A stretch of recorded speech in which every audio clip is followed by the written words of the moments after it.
welcome to another video. I hope you are having an amazing day, and in this video we'll be painting watercolor tomatoes.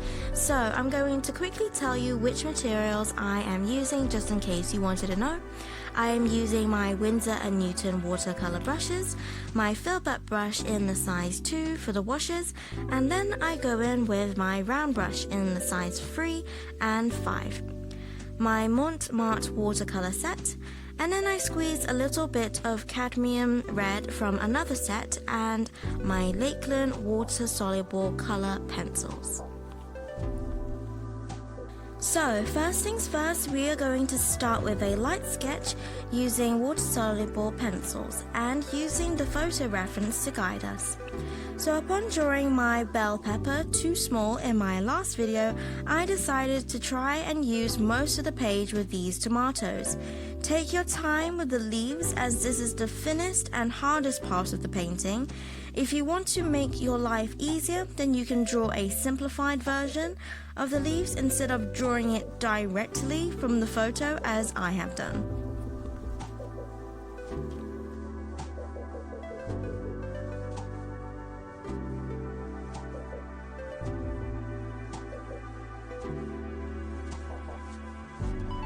So, for your tones, it may be easier if you mix your tones beforehand to have consistency with all 5 tomatoes. So, to make your lightest tones, you can mix your cadmium red with a yellow or orange. Then for your mid-tone, you can mix the cadmium red with just a little bit of orange. Then finally, with your darkest tone, mixing cadmium with brown. The reason I use cadmium is because it's such a bright, warm red, which I think is quite suited to the natural color of a ripe tomato. But of course, you can tweak whatever you want for your own painting. Just remember to have fun and make it something you are happy with.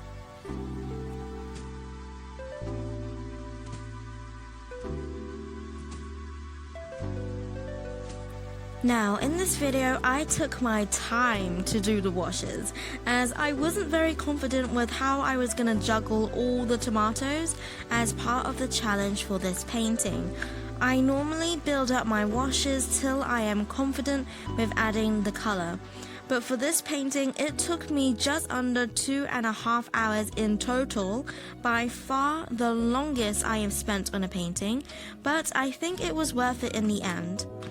By the way, it's okay if it doesn't look right or nice in the beginning. It takes time to get to that final product. So please don't let this discourage you and keep going. You can do this.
So, at some point I felt I was dilly-dallying way too much with the washes and went straight in with the color, with a wet-on-wet technique and making sure that my color was blended together and was quite pigmented.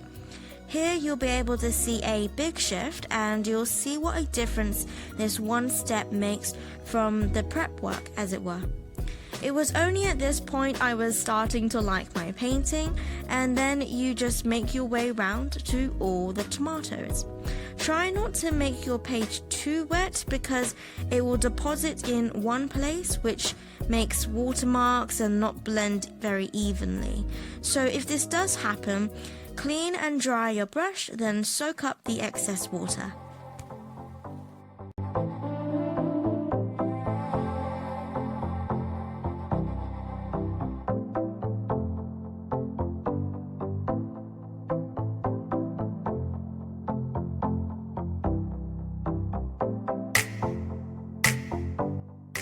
Now, for the hardest part, the leaves.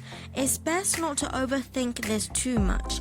Just think of the leaves as shapes and fill in the dark areas where you see that it's dark, the lightest where it's light, and so forth. And it will slowly come along. Just do this for a couple of layers and make small corrections as you go. Take your time and don't rush this because there is a lot of detail and it will be hard to fix. I did the wash for the stem and the leaves in my round size 5 brush and then went in with the details in my size 3 brush. This part is tricky, and so just aim for a general idea of the leaves and the stem.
We are done. Thank you so much for watching.